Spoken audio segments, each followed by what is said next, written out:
Welcome back to South Tube. நம்ம இந்த வீடியோல எதை பற்றி பார்க்க போறோம் அப்படின்னு பாத்தீங்கன்னா, கொள்ளிடம் ரிவர் காவேரி வந்து கல்லணையில இரண்டா பிரியும். ஒரு பகுதி காவேரியாவும் இன்னொன்னு கொள்ளிடமாவும் பிரிஞ்சு வரும்.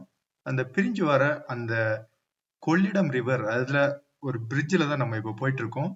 இந்த பிரிட்ஜோட நீளமே பாத்தீங்க அப்படின்னா ஆல்மோஸ்ட் 1 கிலோமீட்டர், 0.8 கிலோமீட்டர் எக்ஸாக்டா. அப்போ அந்த ஆறோட வீதி என்ன அப்படின்றத நீங்களே புரிஞ்சிருப்பீங்க கண்டிப்பா. காவேரியில தண்ணிக்கே அப்படின்றது நம்ம நிறைய சண்டைகள் போட்டுட்டு இருக்கோம் கர்நாடகா கவர்மெண்ட் கூட. அந்த காவேரியோட நிலைமையை பார்க்கும்போது தமிழ்நாட்டுல நிஜமாவே ரொம்ப வருத்தமாவே இருந்தது அப்படின்றதான் உண்மை. இந்த இடம் பாத்தீங்க அப்படின்னா ஆல்மோஸ்ட் திருச்சிராப்பள்ளிக்கும் தஞ்சாவூர் மாவட்டத்துக்கும் அந்த ஒரு பார்டர் அப்படின்னே சொல்லலாம். அந்த இடத்துலதான் நம்ம இப்ப போயிட்டு இருக்கோம். காவேரி ஆறை நீங்க முழுமையா பார்த்தா தெரியும். இது வந்து கொள்ளிடம் ரிவர் அப்படின்னு சொல்லுவாங்க. இந்த இடத்துல ஒரு சொட்டு தண்ணி கூட இல்லாத ஒரு சூழ்நிலையில ஏதோ ஒரு ஒரு ஒரு ட்ரை லேண்ட் மாதிரி பாக்குறதுக்கு காட்சி அளிச்சது. நிஜமா ரொம்ப கஷ்டமாவே இருந்தது அதை பார்க்கும்போது. ஏன்னா காவிரில இருந்து நிறைய தண்ணி திறந்து விட்டு தமிழ்நாட்டுக்கு வர மாதிரி நம்ம நிறைய கேள்விகள் பட்டிருக்கோம். பட் அந்த ரிவரை பார்க்கும்போது இந்த மாதிரி ஒரு சூழ்நிலையில இருந்ததை பார்க்கும்போது கஷ்டமாவே இருந்தது ஆக்சுவலி. ஸோ இந்த பிரிட்ஜோட நீளம் நான் சொன்ன மாதிரி ஆல்மோஸ்ட் ஒரு 1 கிலோமீட்டர் ஸ்ட்ரெச்சு. ஸோ அப்ப நீங்க பாத்துக்கிடுங்க அதோட விட்டு, அதோட வீதி என்ன அளவுக்கு இருக்கும் அப்படின்ற. நீளம் அப்படின்றது நெடிஞ்ச நீளம். ஸோ நம்ம போய் உள்ள குளிக்கணும் அப்படின்ற ஒரு ஆசையில வந்திருந்தோம். அந்த ஆறை வந்து உள்ள போய் பார்க்கும்போது அவ்வளவு சின்னதா ஒரு இடத்துல தண்ணி ஓடிட்டு இருந்தது. ஸோ அந்த அந்த ஆறுக்க பெருசுக்கும் அந்த இதுல ஓடுற தண்ணிக்கும் சம்பந்தமே இல்லாத மாதிரி ஒரு சூழ்நிலை. சரி அப்படின்ட்டு நம்ம வந்து அதெல்லாம் உள்ள சுத்தி பார்த்துட்டு நம்ம ஃபர்ஸ்ட் வந்து இந்த இடத்துல இருந்து நம்ம வந்து இங்க ஒரு சிவன் கோயில் இருக்கு ஆக்சுவலி. ஸோ அந்த சிவன் கோயிலை பார்க்கலாம் அப்படின்னு சொல்லிட்டு நம்ம அந்த பிரிட்ஜ் தாண்டி அந்த ஓடையோட அந்த பிரிட்ஜோட நம்ம போகும்போது கரும்பேஸ்வரர் சிவன் டெம்பிள். இந்த இடங்கள் எல்லாமே பாத்தீங்க அப்படின்னா வந்து சோழ மன்னர்கள் தான் ஆண்டுட்டு இருந்தாங்க. அந்த டைம்ல வந்து கரிகால சோழன் அப்படின்றவரு ரொம்ப சிறப்பா வந்து இந்த இடத்த ஆட்சி பண்ணிட்டு வந்துருக்காரு. அவரு தான் இந்த கோயிலையும் வந்து எழுப்பியிருக்காரு. ஸோ அந்த கோயிலை பார்க்கலாம் அப்படின்னு சொல்லிட்டு நம்ம அங்கிருந்து தொடர்ந்து பயணிக்க ஆரம்பிச்சோம். அங்கிருந்து தொடர்ந்து பயணிக்கும் போது நம்ம வந்து இந்த காவிரி ஆத்துக்கு உள்ள போகணும் அப்படின்றத ஒரு ஆசையில நம்ம தொடர்ந்து வந்துட்டு இருந்தோம். ஸோ இப்ப பாத்தீங்கன்னா தெரியும், இதுதான் வந்து அந்த பிரிட்ஜோட எண்டு. இப்பதான் நம்ம அந்த பிரிட்ஜே அடைஞ்சிருக்கோம்.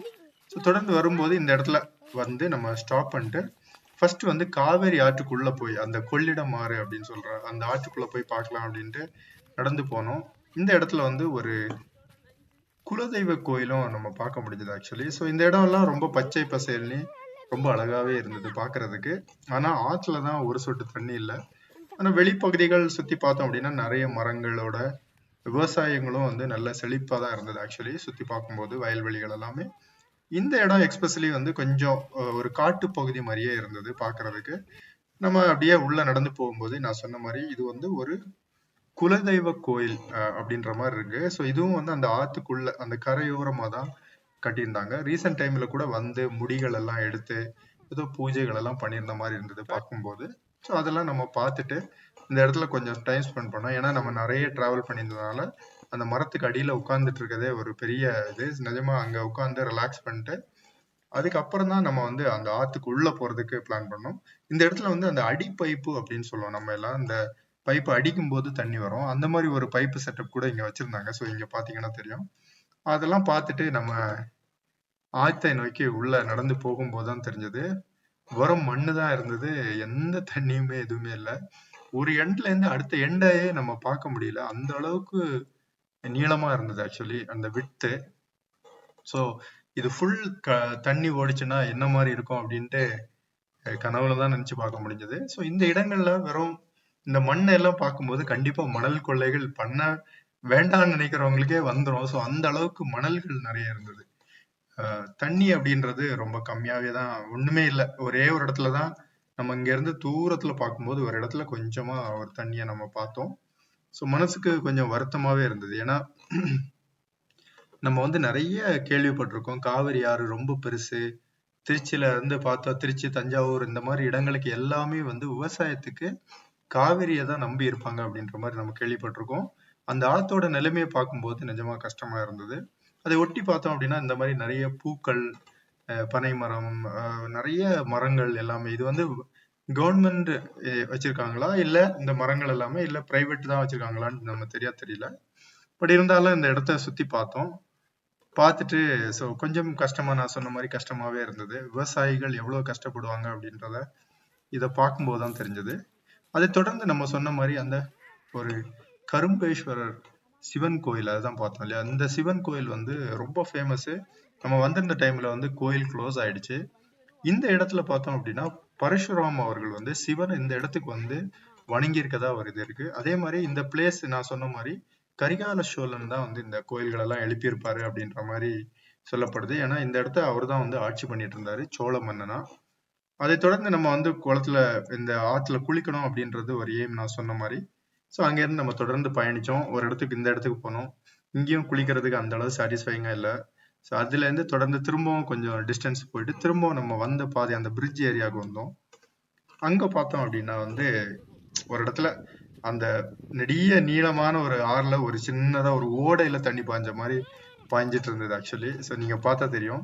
இந்த இடத்துல குளிக்க முடியல. ஸோ இன்னும் ரொம்ப தூரத்துல பார்க்கும்போது அந்த ஆற்றுல நடுப்பகுதியிலயும் ஒரு இடத்துல தண்ணி போயிட்டு இருந்துச்சு.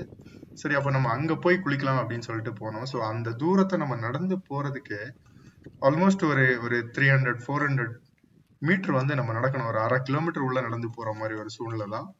இருந்தாலும் நம்ம வந்து அந்த காவிரி ஆத்துல குளிக்கணும் அப்படின்ற ஒரு ஆசையில நம்ம உள்ள போனோம்.